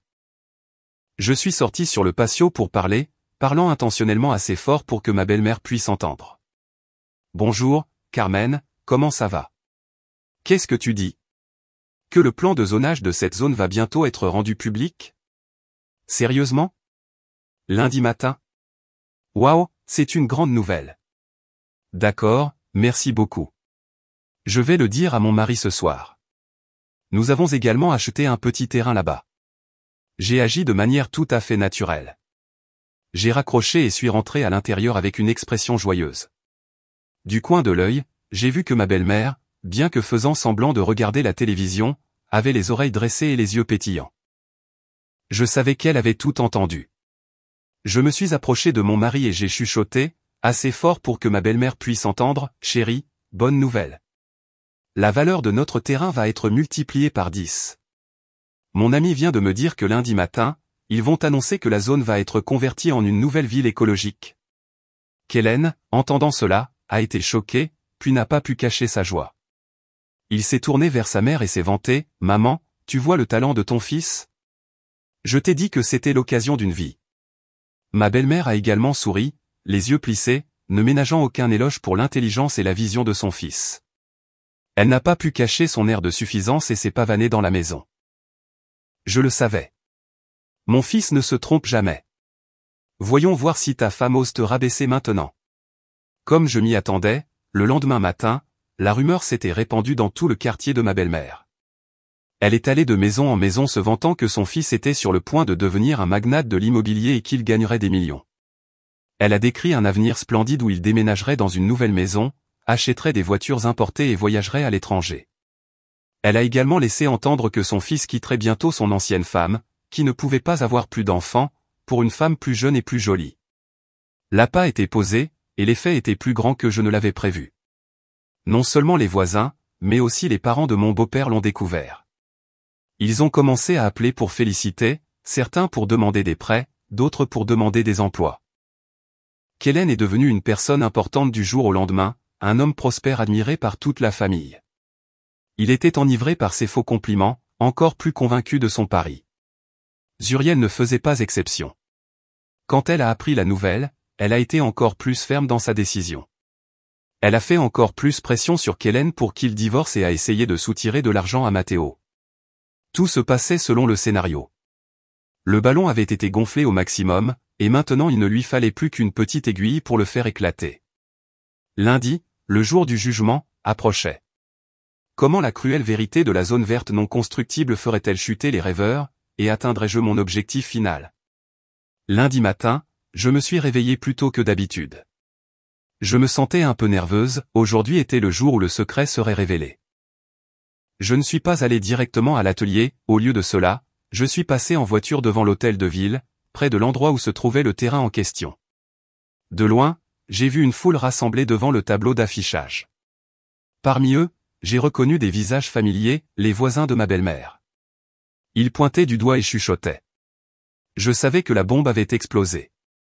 Je ne me suis pas arrêté, j'ai dépassé silencieusement. Je n'avais pas besoin d'en être témoin. Je pouvais imaginer leurs expressions en ce moment, la transformation de l'espoir à la déception, puis à la colère. Je me suis rendu dans un café familier, j'ai commandé une tisane apaisante à la camomille et j'ai attendu. J'étais sûr que dans quelques minutes, mon téléphone commencerait à sonner, et comme prévu, en moins d'une demi-heure, j'ai reçu un appel d'un numéro inconnu. Je savais que c'était ma belle-mère, car j'avais bloqué son numéro il y a longtemps. Elle a dû emprunter le téléphone de quelqu'un d'autre. J'ai répondu calmement. Amani, tu m'as trompé. Tu as trompé toute notre famille. À l'autre bout du fil, la voix de ma belle-mère n'était plus fière et suffisante, c'était un cri frénétique mêlé de désespoir. J'ai éloigné un peu le téléphone de mon oreille et j'ai répondu calmement, « Maman, je ne sais pas de quoi tu parles. Comment t'ai-je trompé? Tu fais encore l'idiote? Ce terrain, ce plan de zonage, c'est tout un espace vert non constructible. Tu le savais, n'est-ce pas? Tu as délibérément trompé mon fils pour qu'il l'achète, n'est-ce pas? A-t-elle crié. Oh, vraiment, ai-je feint la surprise. J'ai seulement entendu ce que mon ami m'a dit. Je ne connais rien au terrain. J'ai déjà dit à Kellen que je n'en savais pas beaucoup. Il a pris toutes les décisions après avoir fait ses recherches. Pourquoi me blâmes-tu? Mes paroles étaient innocentes mais éludaient toute responsabilité. Elle ne pouvait pas rétorquer. Tu. Elle était tellement en colère qu'elle ne pouvait pas parler, elle a juste haleté. Serpent. Tu as fait perdre des centaines de milliers de dollars à mon fils. Tu sais, vraiment, maman, il a perdu autant que ça, ai-je continué à jouer la comédie. Waouh, je ne savais pas que ça finirait comme ça. Maman, Kellen, calmez-vous. L'argent peut être regagné. L'important, c'est que la famille reste unie. Mes mots, la famille, sonnaient comme une profonde moquerie. Ma belle-mère n'en pouvait plus. Elle m'a maudite et a raccroché. J'ai posé le téléphone et j'ai pris une gorgée de thé. Le premier acte s'est déroulé comme je l'avais prévu. Maintenant, il était temps d'attendre la réaction des deux protagonistes. De son côté, Kellen ne m'a pas appelé, peut-être par honte, ou peut-être était-il trop occupé à faire face à la colère de Zuriel. Selon un fichier audio que Matteo m'a envoyé, leur dispute était beaucoup plus intense que je ne l'avais imaginé. Kellen, explique ce qui s'est passé. Pourquoi le terrain est-il un espace vert non constructible? Tu m'as dit que tu avais fait des recherches approfondies. La voix de Zuriel était aiguë et pleine de reproches. Je ne le savais pas non plus. La voix de mon mari était faible et pleine d'excuses. J'ai été trompé, moi aussi. L'intermédiaire m'a assuré.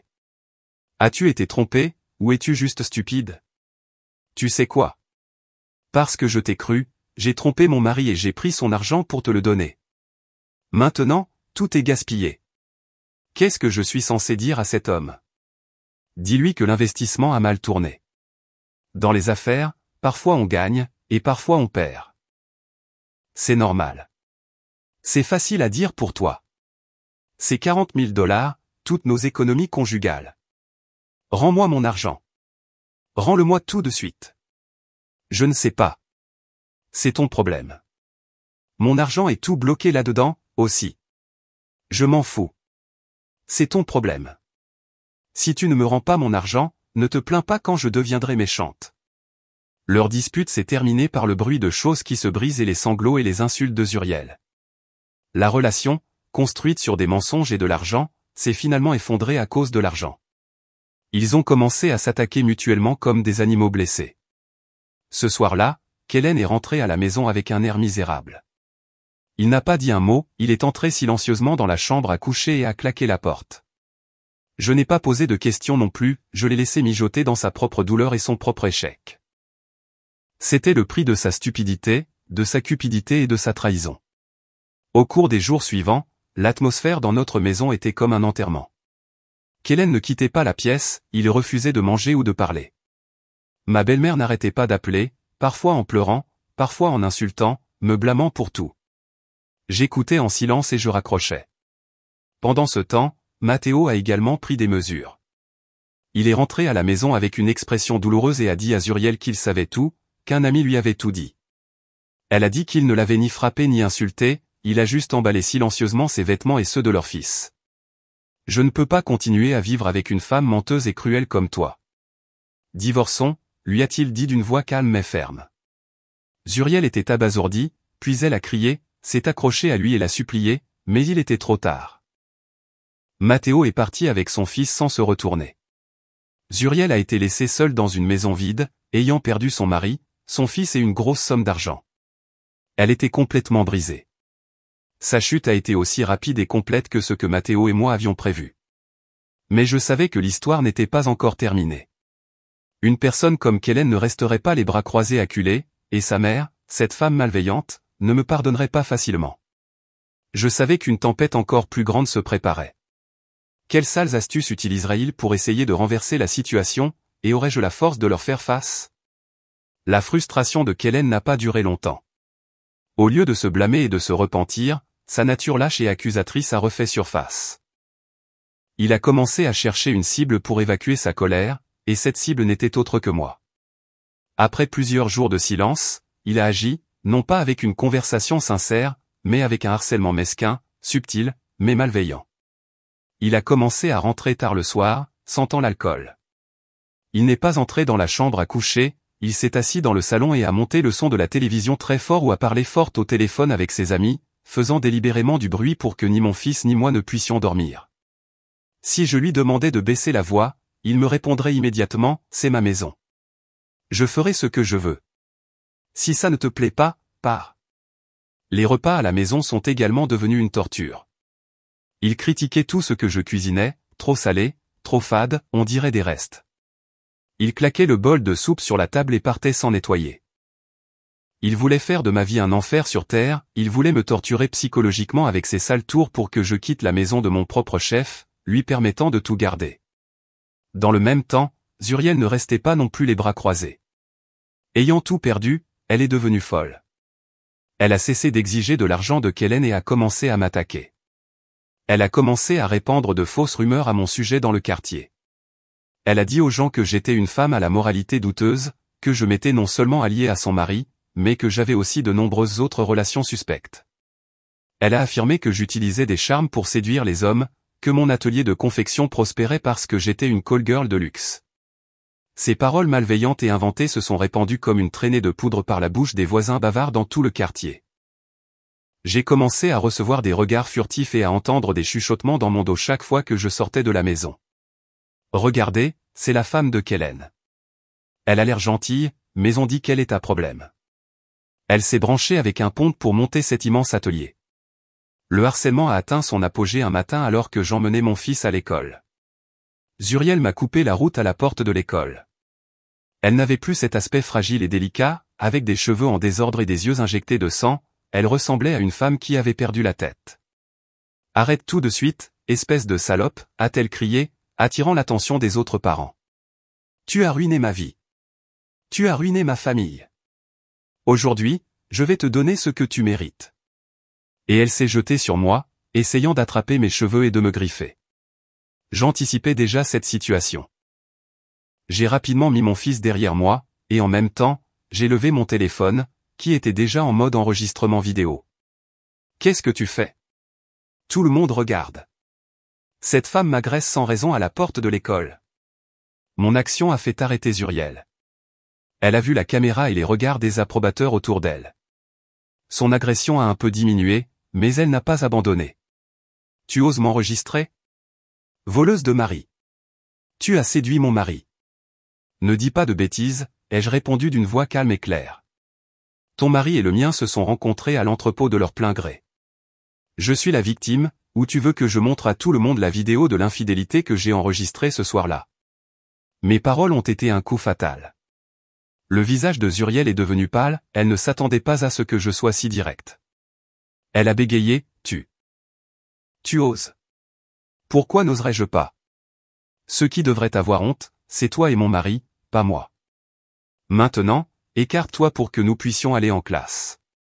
En disant cela, j'ai pris la main de mon fils et je suis passé devant elle la tête haute. Elle est restée là, immobile au milieu des murmures de la foule. La confrontation à la porte de l'école a temporairement calmé l'agression de Zuriel, mais je savais que ni elle ni mon mari n'allaient s'arrêter.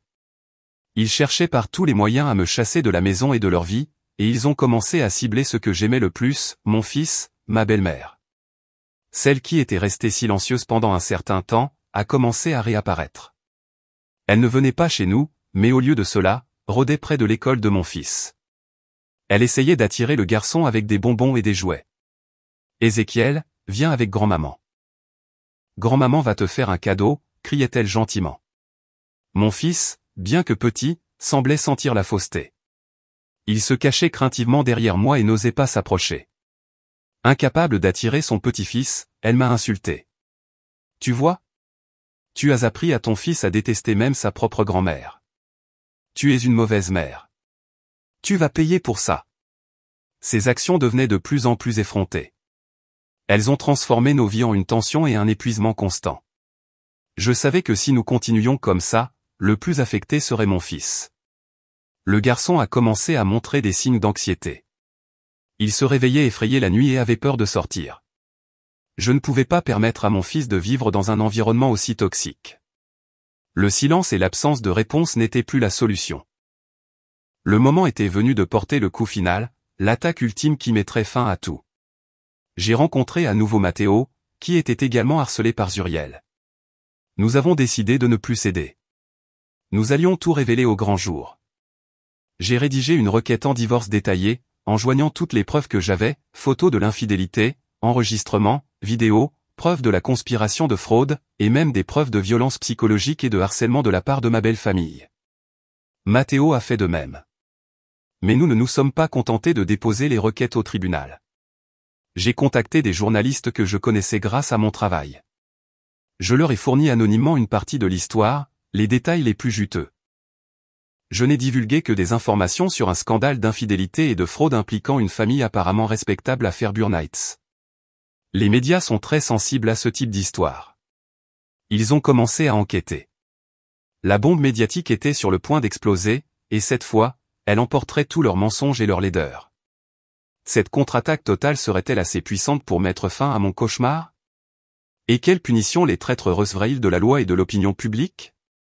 La bombe médiatique que j'avais silencieusement préparée a finalement explosé, mais sa puissance destructrice était plus grande que je ne l'avais imaginé. Un matin, un grand journal en ligne a publié un article avec un titre sensationnaliste, « Toute la vérité sur le scandale d'infidélité qui secoue Fairburn Heights, une femme surprend son mari avec sa voisine dans un entrepôt, un complot de fraude d'1 million de dollars dévoilé ». Bien que l'article anonymisait les noms des personnes impliquées, les détails caractéristiques sur le quartier, l'ancien entrepôt et le moment dramatique de la prise sur le fait permettaient à quiconque vivant là-bas de deviner facilement qui étaient les protagonistes. La nouvelle s'est répandue comme une traînée de poudre. En quelques heures, elle est devenue le sujet le plus brûlant dans toutes les communautés en ligne. Les internautes, avec une incroyable capacité d'investigation, ont rapidement trouvé les identités de Kellan et Zuriel. Leurs photos ont été diffusées partout, accompagnées de commentaires remplis de toutes sortes de reproches et d'insultes. Waouh, le mari a l'air bien, mais c'est une vraie ordure. La maîtresse n'est pas mieux, a essayé d'escroquer son mari et son amant. Pauvre femme, non seulement elle est trompée, mais ils ont failli voler son argent. La tempête médiatique a déferlé comme un tsunami, coulant complètement la vie de Kellan et de Zuriel. Quand Kellan est allé travailler, il a dû faire face aux regards furtifs et aux chuchotements de ses collègues.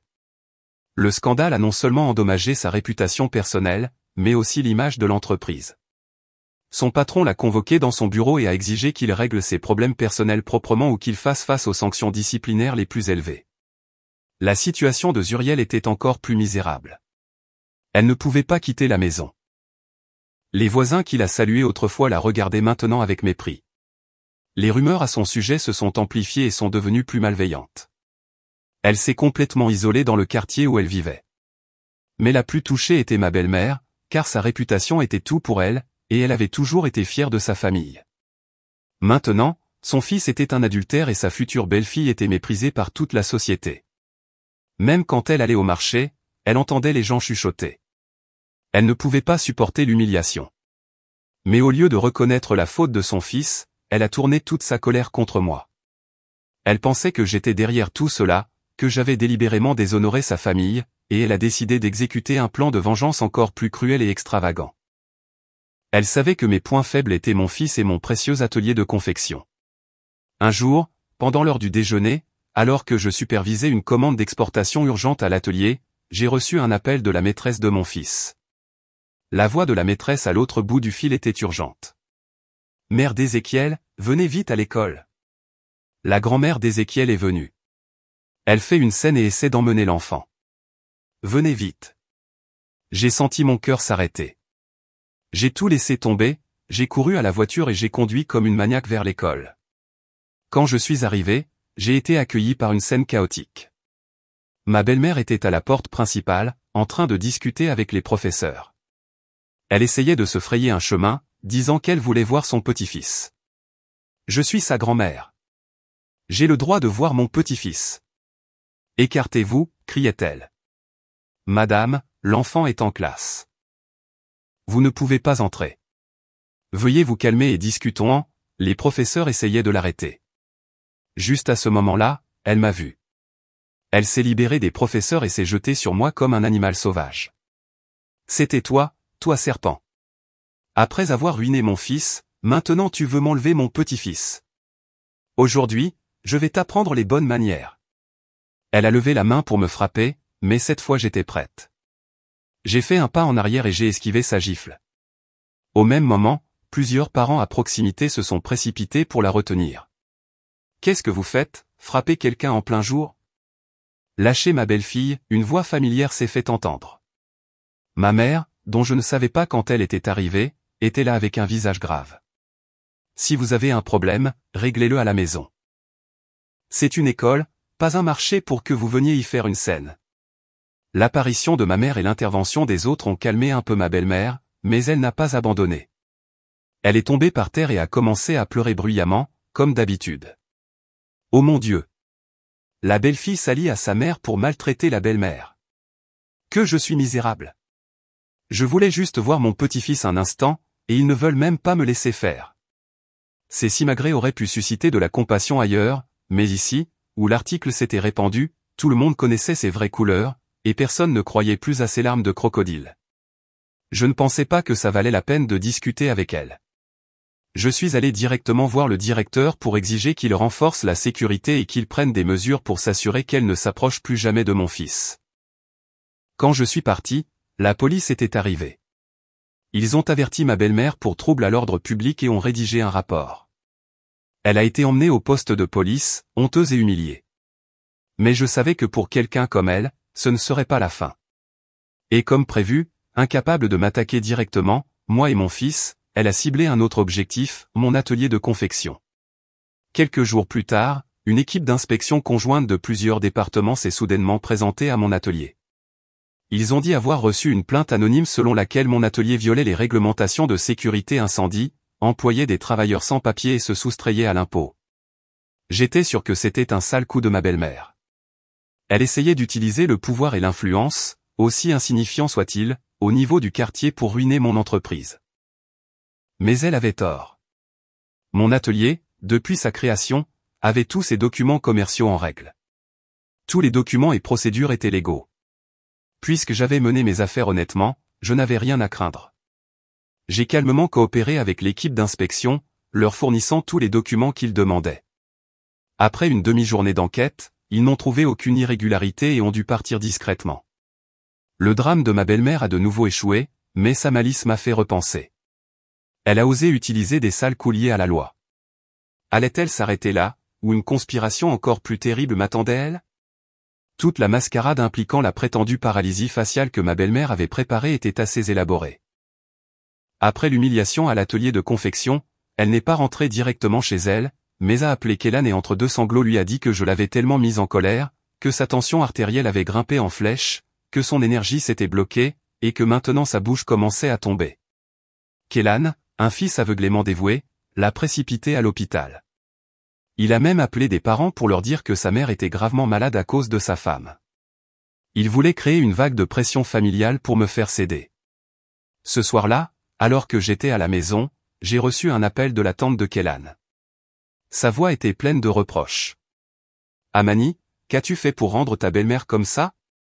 Elle est aux urgences. Ils disent qu'elle a une paralysie faciale. Kélan est seul et inquiet. Tu es aussi la belle-fille, va la voir. » En entendant cela, j'ai failli éclater de rire. Leur capacité à jouer la comédie était vraiment étonnante. Mais j'ai décidé de ne pas les démasquer immédiatement. J'allais jouer le jeu et transformer leur drame en comédie. Vraiment, tante? Elle est très malade. J'ai simulé la panique. J'arrive tout de suite. J'ai raccroché et immédiatement appelé mon ami Charles, un neurologue célèbre à l'hôpital de la ville. J'ai rapidement expliqué la situation et demandé son aide.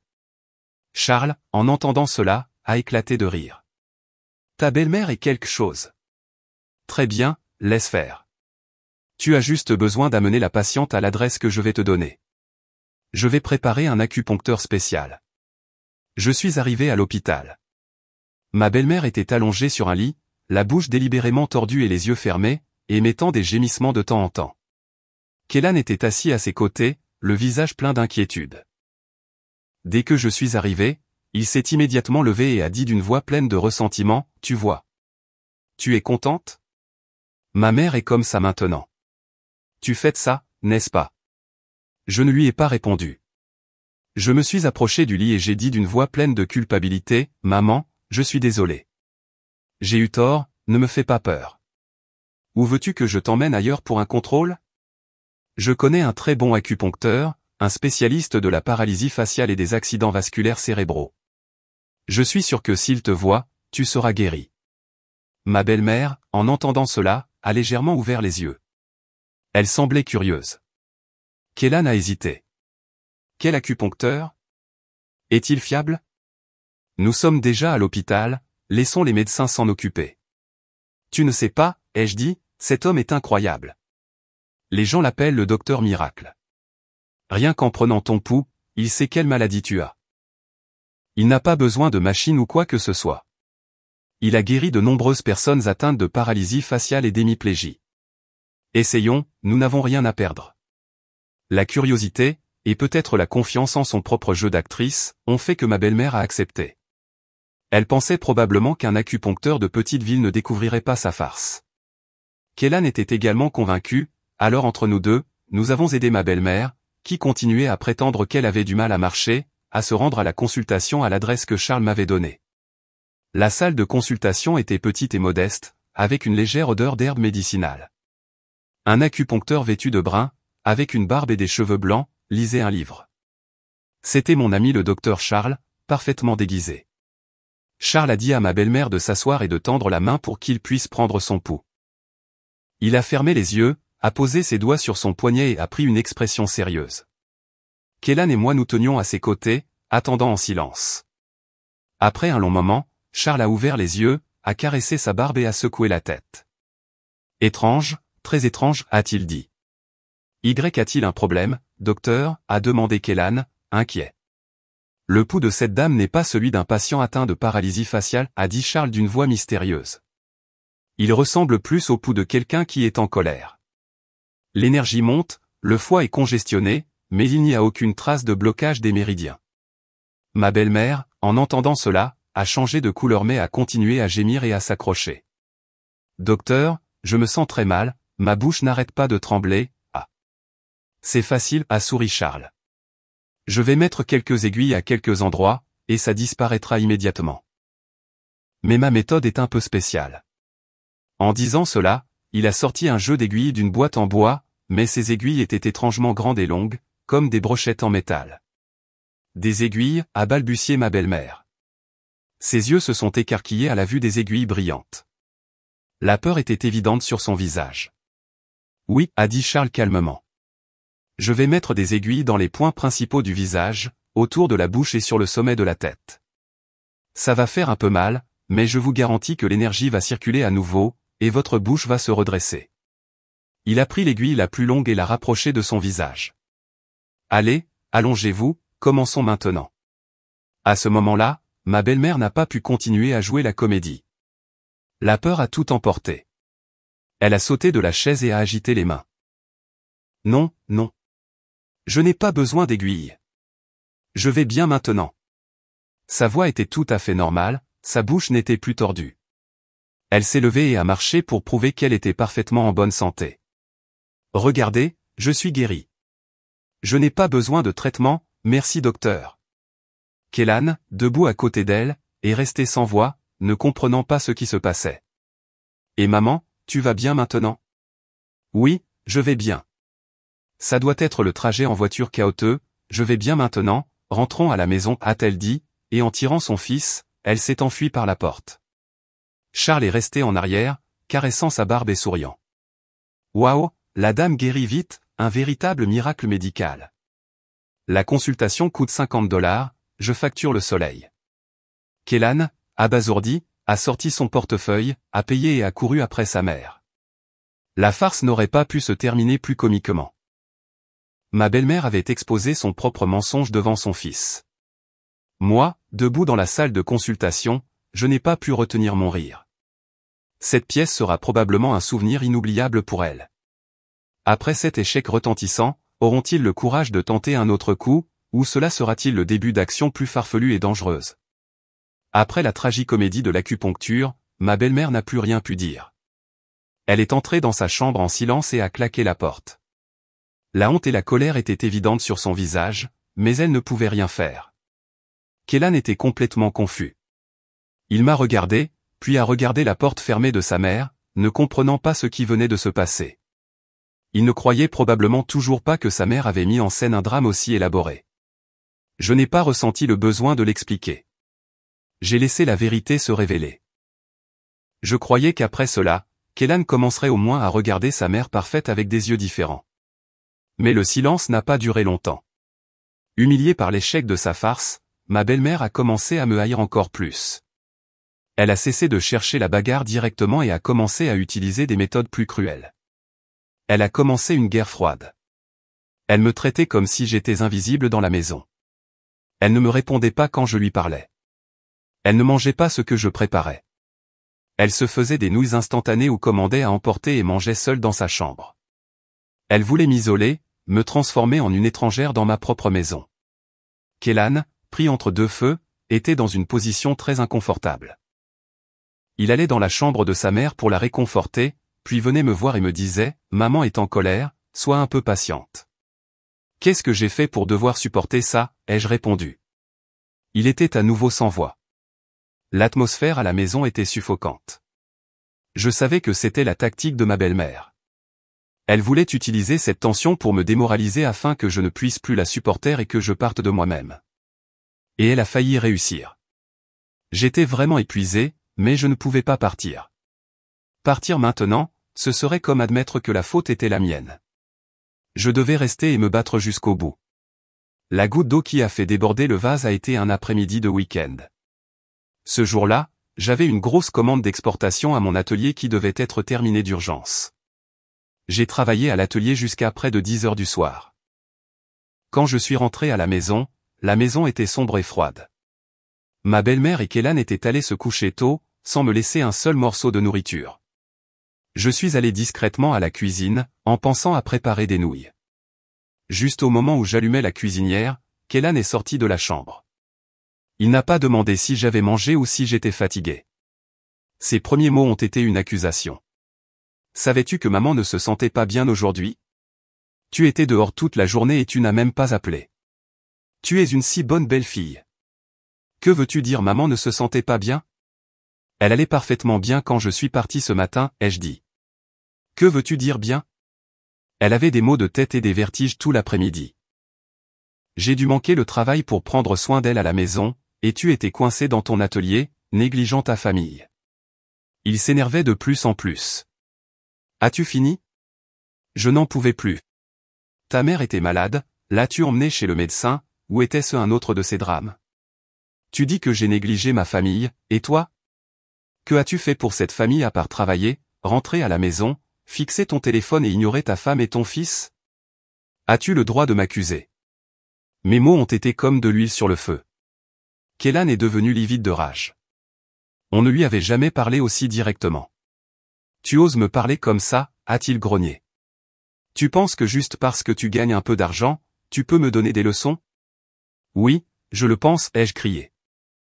J'ai gagné cet argent grâce à mes propres efforts, je n'ai rien demandé à personne, et cet argent me donne le droit d'être respecté, de ne pas supporter ton attitude irrationnelle et égoïste et celle de ta mère. Femme impolie. Il a perdu le contrôle. Il s'est jeté sur moi, m'a attrapé par le col de ma chemise et m'a brutalement poussé contre le mur. Thump. Ma tête a heurté violemment le mur de briques froids. Ma vision s'est brouillée, mes oreilles bourdonnaient. J'ai seulement entendu son grognement, j'ai été trop bon avec toi. Aujourd'hui, je vais t'apprendre les bonnes manières. La douleur qui a commencé dans la nuque s'est propagée dans tout mon corps, mais elle n'était pas aussi vive que le mal qui me rongeait le cœur. Il m'avait frappé. L'homme que j'avais aimé, le père de mon fils, avait levé la main sur moi. Toute affection, jusqu'au dernier lambeau d'espoir, s'est brisée et réduite en poussière. Quand j'ai ouvert les yeux, je l'ai vu lever la main pour un second coup, mais il s'est arrêté. Son regard était fixé sur un point au-dessus de la porte, son visage rempli d'effroi et de peur. J'ai suivi son regard. Dans le coin du mur, une petite lumière LED rouge clignotait rythmiquement. C'était la mini-caméra de sécurité que j'avais secrètement installée quelques jours plus tôt, juste après avoir décidé de ne plus céder. J'avais prévu qu'une personne acculée comme Kélan perdrait le contrôle de ses actions, et j'avais raison. Du moment où il m'a bousculé et jeté au sol, jusqu'à ses derniers mots menaçants, toute son action violente a été clairement enregistrée. Il s'en est rendu compte. La main qu'il avait levée s'est lentement abaissée, et son expression féroce s'est transformée en une peur extrême. Tu balbutia-t-il en reculant de quelques pas. Je me suis appuyé contre le mur et me suis relevé lentement. La douleur était toujours là, mais un sentiment de victoire remplissait mon cœur. Oui, dis-je, en pointant la caméra d'une voix aussi froide que la glace, tout est enregistré. Merci de me fournir la preuve finale et la plus puissante. Je n'ai rien dit d'autre. J'ai titubé jusqu'à ma chambre et j'ai fermé la porte à clé. Je me suis effondré sur le sol et j'ai serré ma tête dans mes mains. Les larmes ont commencé à couler, mais cette fois, ce n'étaient pas des larmes de faiblesse, c'étaient des larmes de libération. Cette bataille était enfin terminée, et je savais que je serais la victorieuse. Le lendemain matin, je me suis réveillé avec une vive douleur dans la nuque et une détermination de fer. J'avais à peine dormi la nuit dernière. Après avoir vérifié que la vidéo était en sécurité dans le cloud, j'ai passé la nuit à planifier ma contre-attaque finale.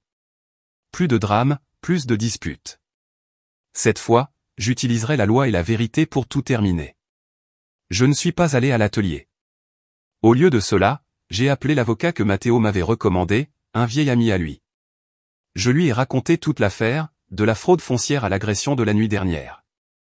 Je lui ai envoyé toutes les preuves que j'avais, enregistrements, messages, photos, et surtout, la vidéo de la caméra de sécurité.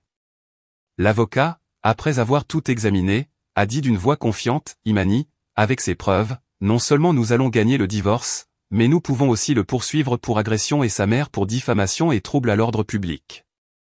Voulez-vous aller jusqu'au bout? Je veux aller jusqu'au bout, répondis-je sans hésitation. Je veux qu'ils paient pour tout ce qu'ils ont fait. Très bien, commençons. Ce jour-là même, la requête en divorce et la plainte pénale ont été déposées au tribunal et au poste de police. Tout s'est fait rapidement et professionnellement. Je n'ai pas eu besoin d'intervenir. L'avocat s'est occupé de tout. Pendant ce temps, à la maison, Kélan et sa mère étaient terrifiés.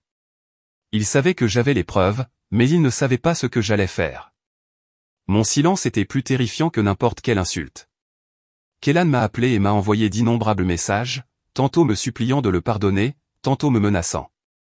Imani, s'il te plaît. J'ai eu tort, j'étais ivre, ce n'était pas moi. Pardonne-moi cette fois. Si tu fais une scène, je vais tout perdre. Si tu oses me dénoncer à la police, je ne te laisserai pas tranquille. N'oublie pas, tu es toujours ma femme. Je n'ai répondu à aucun message. Je les ai simplement enregistrés en silence comme preuve de son harcèlement. Et le jour est venu où ils ont dû faire face à la justice. Un après-midi, alors que j'étais à la maison avec mon fils, j'ai reçu un message de Matteo. La police est allée chez ta belle-mère. Plus que de la joie, j'ai ressenti un soulagement. Le karma était enfin arrivé. D'après ce qu'on m'a dit, quand la police est arrivée, ma belle-mère a crié et fait une scène, affirmant que je les piégeais et que je leur faisais du mal. Mais face à la convocation et aux preuves initiales que la police a présentées, elle n'a rien pu réfuter. Kélan s'est complètement effondré. Quand ils l'ont emmené, il n'a montré aucune résistance. Il a simplement suivi en silence comme un homme sans âme. L'incident est devenu le plus grand scandale du quartier. L'histoire de la bonne belle-fille qui a subi la violence et la fraude de ses beaux-parents s'est répandue comme une traînée de poudre. Cette fois, personne n'a cru aux larmes de ma belle-mère. Toute la sympathie précédente s'est transformée en mépris et en colère. Ils avaient eux-mêmes détruit ce qu'ils appréciaient le plus, leur réputation et leur honneur. Mais je savais que ce n'était pas encore la fin. La vraie bataille se déroulerait au tribunal, et j'étais pleinement préparé pour cela. Je ne voulais pas seulement un divorce. Je voulais récupérer la garde de mon fils, tous les biens qui m'appartiennent, et surtout, qu'ils soient jugés et qu'ils paient pour leurs crimes. Je crois que la justice doit prévaloir non seulement pour moi, mais pour toutes les femmes qui souffrent d'injustice en silence. Notre procès en divorce a été fixé un mois plus tard. Pendant l'attente, j'ai quitté la maison en copropriété et j'ai loué un petit appartement pour mon fils et moi. Je voulais complètement rompre avec cet endroit qui me rappelait tant de souvenirs douloureux. Ma vie a commencé à revenir à la normale. L'atelier continuait à bien marcher, et mon fils, ne vivant plus dans un environnement aussi tendu, est redevenu un enfant joyeux. Mais je savais que mes beaux-parents ne resteraient pas les bras croisés, et comme prévu, ils ont engagé un avocat bien connu et se sont préparés à se battre jusqu'au bout. Ils ont refusé le divorce, le partage des biens, et ont même demandé la garde de mon fils. Leur argument était que j'avais tendu un piège à la famille et que je les avais calomniés, donc je n'avais pas le caractère moral pour être une mère. Leur audace a atteint de nouveaux sommets. Le jour du procès, je les ai affrontés. Kélan était hagard, il avait l'air d'avoir 10 ans de plus. Ma belle-mère avait toujours son expression acérée et malveillante. Leur avocat a commencé par essayer de me discréditer. Il a affirmé que j'étais une épouse infidèle qui avait une relation inappropriée avec Matteo. Ils ont présenté notre rencontre au café comme preuve, mais mon avocat l'a rapidement réfuté. Il a présenté des messages et des enregistrements qui prouvaient que la rencontre était simplement pour échanger des preuves de l'infidélité de leurs conjoints respectifs, une collaboration entre deux victimes. Puis vint notre tour de contre-attaquer. Mon avocat a commencé à présenter les preuves. La vidéo de Kélan m'agressant a été projetée sur un grand écran. Toute la salle a retenu son souffle. L'expression féroce de Kélan et ses mots menaçants disaient tout. Ma belle-mère a essayé de l'excuser. C'était parce qu'Imani l'a provoqué. Elle a agi avec insolence, et mon fils s'est mis en colère. Mais cette excuse faible ne pouvait pas cacher la violence évidente. Ensuite, les preuves de l'infidélité, de la fraude foncière et du détournement de fonds ont été présentées. À chaque preuve qui venait à la lumière, les visages de Kellan et de sa mère devenaient plus pâles. Ils n'avaient pas imaginé que j'aurais tout recueilli de manière aussi approfondie et parfaite. Quand mon avocat a finalement présenté la plainte pénale, demandant qu'il soit inculpé d'agression, de diffamation et de fraude, ils se sont complètement effondrés.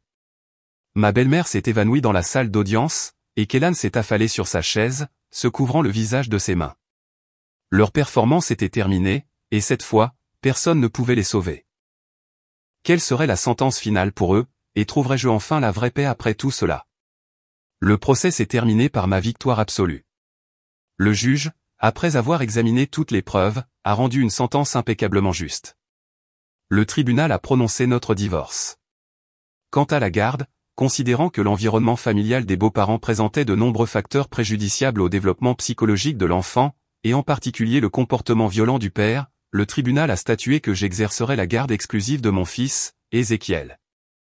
Kellan était obligé de verser une pension alimentaire mensuelle jusqu'à ce que l'enfant ait 18 ans. Quant aux biens, bien que la maison en copropriété ait été acquise pendant le mariage, étant donné que la plupart de l'achat et des paiements mensuels provenaient de mes revenus, et considérant le détournement de biens communs par Kellan pour un investissement illégal, le tribunal a statué que je recevrais 70% de la valeur de la maison. Il ne recevrait que 30%. De plus, il était responsable du remboursement de la totalité des 60 000 $ américains qu'il avait arbitrairement retirés du fonds d'épargne commun. Dans le domaine pénal, le tribunal a renvoyé l'ensemble du dossier au procureur de district pour les crimes de coups et blessures avec un objet dangereux et de fraude. Kellan ferait face à un procès pénal inévitable. Ma belle-mère a été condamnée à une lourde amende pour diffamation et trouble à l'ordre public. La sentence a été prononcée et la justice a été rendue. J'ai quitté le palais de justice le cœur léger. Enfin, le cauchemar de tant d'années était terminé. J'avais récupéré tout ce qui m'appartenait, mon fils, mes biens, et surtout, mon honneur et ma liberté. Peu après le procès, Kellan a été arrêté pour enquête. Ma belle-mère, après avoir payé l'amende et fait face au mépris et à l'ostracisme de ses parents et voisins, s'est complètement effondrée. Elle a essayé de vendre la maison dans sa ville natale pour aider son fils, mais elle n'a pas pu changer l'issue. Finalement, Kellan a été condamné à 5 ans de prison d'État, un prix lourd pour sa stupidité et sa trahison. Notre maison en copropriété a également été vendue. Après avoir donné à Kellan ses 30% conformément à la décision du tribunal, avec l'argent restant et mes économies, j'ai acheté un appartement de luxe dans un nouveau quartier calme et sûr à Atlanta. Je voulais un tout nouveau départ pour mon fils et moi. Mon atelier de confection, qui avait été affecté par le scandale pendant un certain temps, est revenu à la normale et a prospéré jour après jour. Ma réputation n'a pas seulement été épargnée, mais elle a été renforcée. De nombreux clients sont venus me voir non seulement pour la qualité de mes produits, mais aussi par admiration pour ma force et ma ténacité. Quant à Zuriel, après que ses vraies couleurs aient été révélées, elle n'a pas pu vivre en paix dans ce quartier non plus. Elle a dû vendre sa maison et déménager ailleurs pour échapper aux moqueries des gens. Matteo a également terminé la procédure de divorce. Il est devenu un père célibataire, élevant son fils seul. De temps en temps, nous nous voyons encore, non pas comme des amants, mais comme des amis et des alliés qui avaient surmonté une grande tempête ensemble. Nous partagions des expériences sur l'éducation des enfants et nous nous aidions mutuellement dans notre travail. Il y avait une compréhension et un respect particulier entre nous. Parfois, je me demandais si nous pourrions devenir quelque chose de plus à l'avenir, mais je n'étais pas pressé. Mon cœur avait subi trop de blessures. Il avait besoin de temps pour guérir. Pour l'instant, je voulais seulement profiter d'une vie paisible avec mon fils. Un après-midi, alors que je jouais avec mon fils dans le parc, j'ai reçu une lettre. L'expéditeur était Kellan, écrivant de prison. J'ai hésité un instant, mais je l'ai ouverte et je l'ai lue. La lettre était longue, l'écriture maladroite. Il a écrit sur son repentir et les nuits douloureuses en prison. Il a demandé pardon et une chance de recommencer. Il a dit que lorsqu'il serait libéré, il se consacrerait à se faire pardonner à mon fils et à moi pour tout. J'ai lu la lettre jusqu'à la fin sans rien ressentir. Pardonner, peut-être qu'un jour je le ferai, mais ce sera pour ma propre paix intérieure, pas pour lui donner une chance. L'amour et la confiance, une fois brisés, ne peuvent plus être recollés. J'ai déchiré la lettre en morceaux et je l'ai jetée à la poubelle. Le passé était derrière moi. Je ne voulais plus qu'il interfère avec ma vie présente. Je me suis retourné pour voir mon fils, qui jouait joyeusement sur le toboggan. Un simple bonheur a rempli mon cœur. C'était la vie que je voulais, pas une vie de richesse et de luxe, mais une vie paisible avec les gens que j'aime, et je savais que je la méritais. 5 ans ont passé en un clin d'œil. La vie de mon fils et la mienne avaient beaucoup changé. Le petit appartement d'avant était maintenant une maison chaleureuse et confortable que nous avions décorée à notre goût, pleine de rire. Mon fils Ézéchiel était déjà un beau garçon de 3e année. Il était très bon élève et avait un talent particulier pour le dessin. En voyant ses dessins colorés, je savais que son âme avait complètement guéri des blessures du passé. Mon atelier de confection était devenu une petite entreprise de mode avec sa propre marque, The Legacy Trade. Je n'avais plus à tout porter seul. J'avais une équipe d'employés passionnés et talentueux à mes côtés. Ma vie était occupée maintenant mais pleine de sens. Je trouvais de la joie dans le travail, dans la création de beaux produits et dans l'emploi de nombreuses autres personnes. Ma relation avec Matteo était également entrée dans une nouvelle phase. Après une longue période d'amitié, nous avons réalisé qu'il n'y avait pas seulement de la compassion, mais aussi de l'amour entre nous, un amour basé sur la compréhension, le partage et le respect. Il m'a demandé en mariage, et j'ai accepté. Notre mariage n'était ni bruyant ni ostentatoire. C'était une petite fête chaleureuse avec notre famille et nos amis les plus proches. Ézéchiel et le fils de Matteo sont devenus des frères qui s'aimaient et se souciaient l'un de l'autre.